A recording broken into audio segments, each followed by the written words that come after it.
का? आता उलटा आपण ऐका, सेवा संपली. उलटा आपण ऐका, माझी सेवा चांगली घ्या, वरपंग घेऊ नका, भाव शुद्ध घ्या.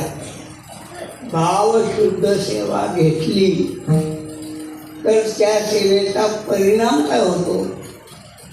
त्या सेवेचा परिणाम, त्या सेवेनं संतांची संगती मिळते. संतांच्या संगतीनं काय होतं? संतांची संगती मनोमान 11वा संतांची संगत लागली काय होतं? संतांच्या संगतीमध्ये चित्तातले विकार जातात. एकच वळण, ए बुवा काय तुझ्याकडे दे, असं वाल्या कोळी नारदाला म्हणतात. नारदाने त्याच्याकडे पाहिलं, हसल्यावर त्याला आश्चर्य वाटलं.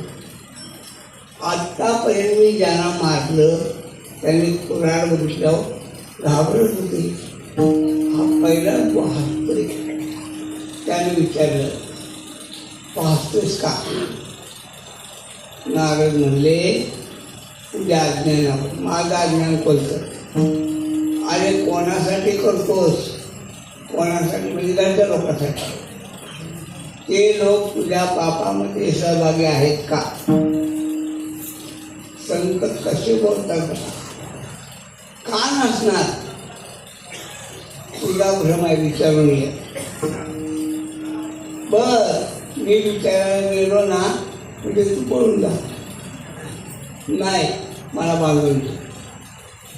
नारदानी वाल्याकडून स्वतःला झाडाला बांधून घेतलं. याचा अर्थ असा आहे, जगाला मुक्त करण्यासाठी संत बदल. पण नारद म्हणतात ते खरं आहे का खोटं आहे हे बघण्यासाठी तो घरी गेला ना, तिथंच त्याचा उद्धार झाला. संतांची पायी नारदांच्या म्हणण्याचा पडताळा घ्यावा असा विश्वास झाला ना, तिथंच तो उद्धार झाला. उदाहरण संपलं. संत काय करतात? संत आजयमेळाच्या घरी आले. आजयमेळ घरी नव्हता. आजयमेळाची बायको काय म्हणली, अहो इथं थांबू ना.